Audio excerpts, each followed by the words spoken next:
Hello again, everyone.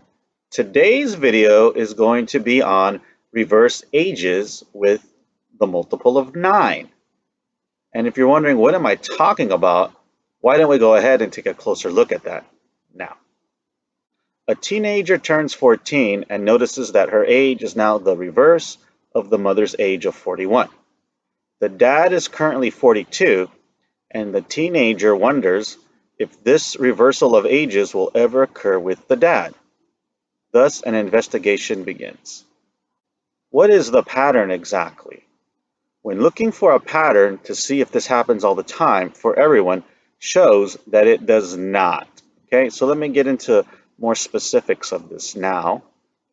This type of event only happens every 11 years, and it requires that the mother's age be a multiple of 9 when she has a child. Let's take a closer look. So an age with a multiple of 9 that allows the reverse age to work would be ages such as 18, 27, 36, and so on. For example, if the mother is 27 when she gives birth, the first reverse age would be when the mother is 30 and the daughter is 3 years old, if allowing leading zeros. After that, the reverse age will only occur every 11 years. So here I've got the ages of the daughter and the mother, and as you can see, the first reverse age is 3 and 30, and then after that, it's just every 11 years. You got 14 and 41, 25 and 52, and 36 and 63, and so on.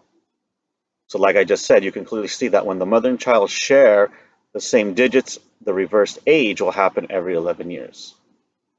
So for the bonus activity, I just simply want to ask you, do you see any other patterns or know anyone who has a reverse age? Any family or friend, anybody.